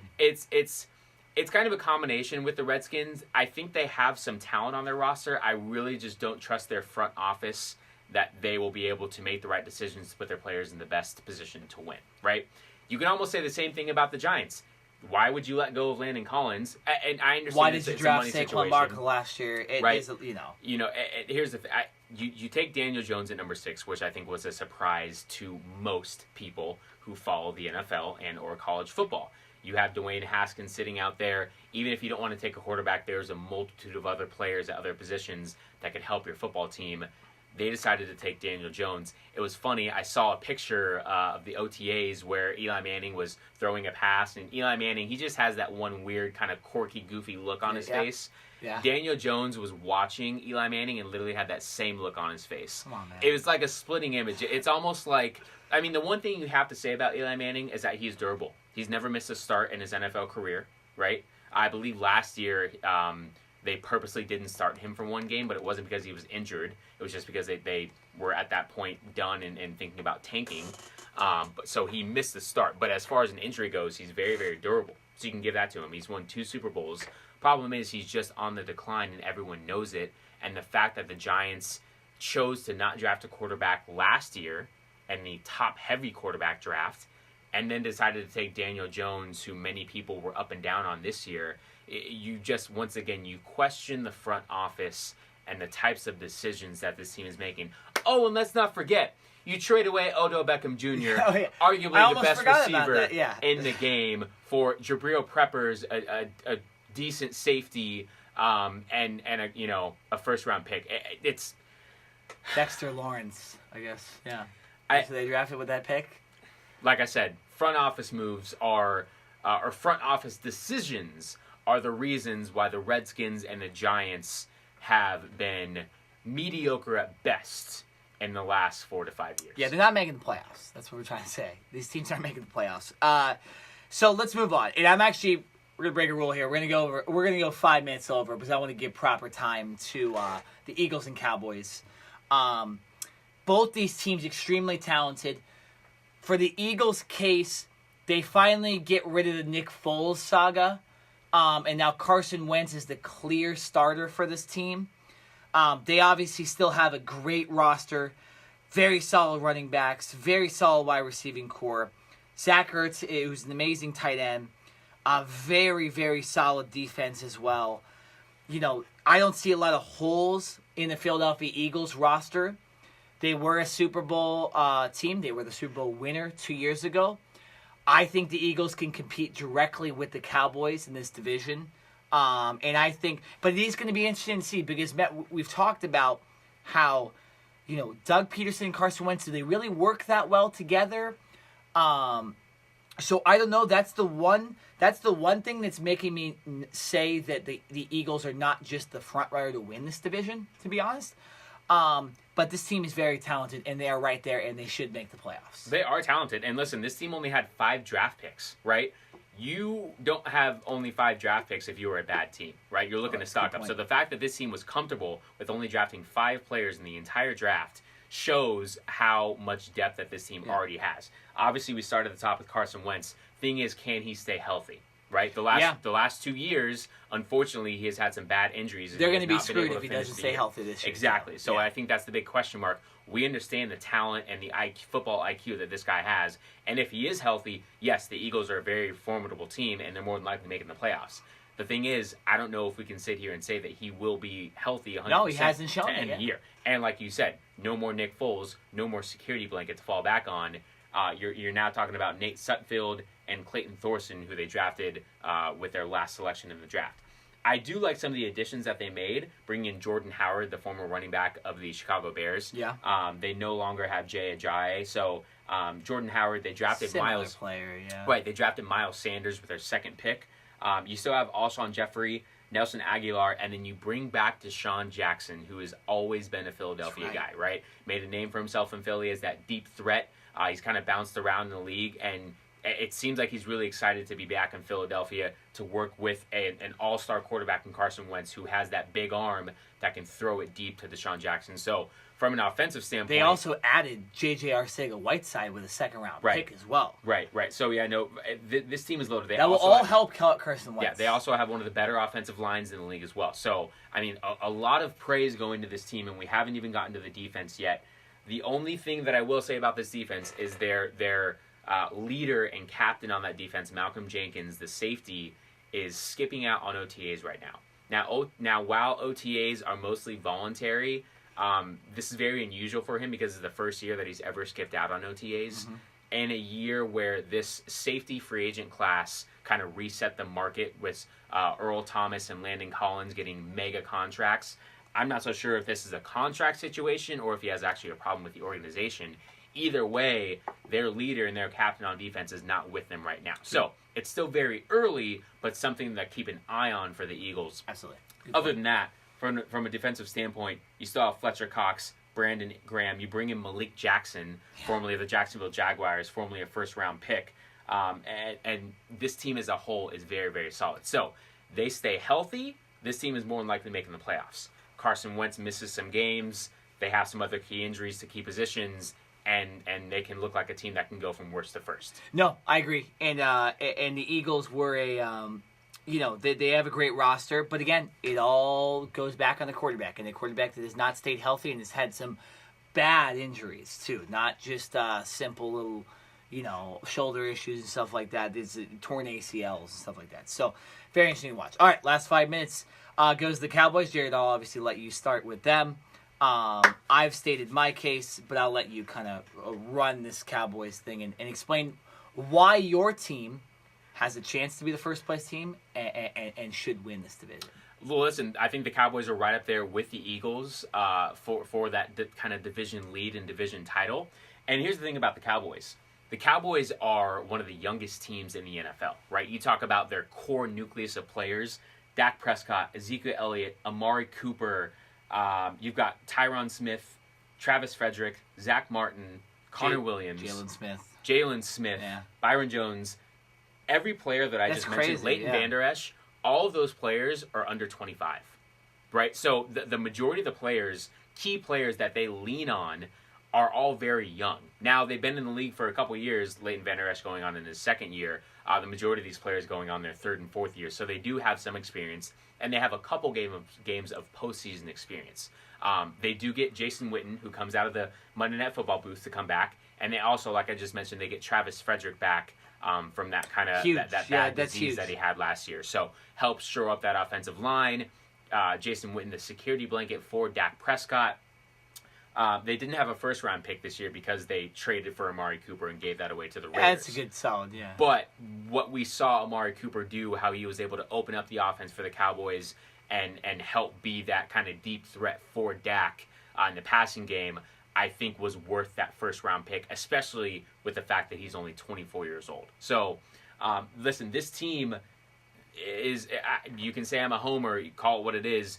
From top to bottom, depth-wise, this is one of the most talented Cowboys teams that they've had in the last decade, right? I'm not saying they're destined to make the Super Bowl, but from a talent standpoint, if they can stay healthy, this team should at least reach the conference championship. I'm just going to say it. If you look at their roster, you have DeMarcus Lawrence, who you signed to that long-term contract. Almost at every position level on their team, offensively and defensively, they have a star, if not two stars, and they do have a good amount of depth. So, like I said, it's always the case, but if they can stay healthy throughout the year, this Cowboys team has no reason to not make the playoffs, and the expectations should be very, very high for this team. Yeah, no, the Cowboys, I've stated a couple times in this podcast, this seems like their year. You look at rosters, the way they're built, you mentioned it. They have young superstars like Jalen Smith on offense, and they have old veterans like Sean Lee, right? On offense, you got Dak Prescott, Ezekiel Elliott on offense, and you got veterans like Jason Witten, right, in the offensive line. So this roster is built for a Super Bowl run. They were close last year. They played well against the Rams. And I just think that although the NFC is, in my opinion, the harder harder conference to play in, and the playoff route to the Super Bowl is tougher in the NFC, I agree with you. I think this Cowboys team absolutely should make the conference finals. Because you're looking at it, you have the Saints, you have the Rams. It's pretty much it, right? The teams that you'd have to beat to get there. Those were the two teams that were there last year. So I think you can put the Bears and the Eagles. That's true. In that That's true. Yeah, but that's what I'm talking about. Like the entire playoffs for the NFC is tough. So it's tough. But I agree with you. I think they should be one of those teams in the conference finals. I'm not saying they should be in the Super Bowl, but they absolutely should give them a chance to get to the Super Bowl by making that thing. And I think this is also their year because you have contracts coming up. You never know what will happen with Dak, Ezekiel Elliott, Amari Cooper as far as their contract situations. Stuff could break down. So when you have a year where that stuff's not hanging over anybody, this is their year to do it. Come next year, things might be different. I'll tell you this. Yeah. It is hanging over them because they want to get this done. The good thing with Ezekiel Elliott, because he was a first-round pick, they can exercise that fifth-year option. So they, in a sense, get an extra year to negotiate with him.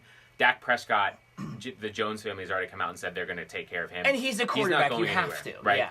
You don't trade a first-round pick for Amari Cooper, who's only 24 years old, if you're not going to sign him to an extension. That will get done eventually as well, right? Yeah. You're right. This team does have some key players coming up for mega extensions, and they're going to have to be very careful with their salary cap to make sure they get that done. But I think in the end, they will find a way to keep the majority of their core players. Last thing, I know we need to go. Yeah.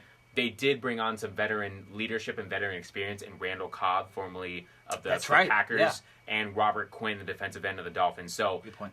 Like I mentioned, they do have a lot of young players on this team who are somewhat inexperienced. You bring in a Randall Cobb who's been to multiple playoffs before, played with Aaron Rodgers, and you bring in Robert Quinn, formerly of the Rams, where he really made a name for himself, and then of the Dolphins as of last year. So some solid veterans, to go along and pair with those rookies. Absolutely. Hear the music right there if you're listening on the TuneIn Radio app or you're listening on OC Rock Radio. That is the end of the podcast. Good podcast today, Jared. We got our sports fix in. We got NFL in, and, of course, the NBA Finals. So, once again, your prediction was Warriors in 6. Yes, Warriors in 6. They closed it out at home. Yeah, and mine was Warriors in 5, although I kind of, if they're going to win the Finals, I kind of hope it happens in 6 so they can do it at home. But nonetheless, good podcast. Remember, in 2 weeks, more NFL predictions. It'll probably be the NFC and AFC North or South, one of those two that we'll do in 2 weeks. But for today's podcast, we are done. So thank you for listening. And once again, this is Cover Podcast. I'm Nick Nenad. I'm Jared Smith. And we'll see you next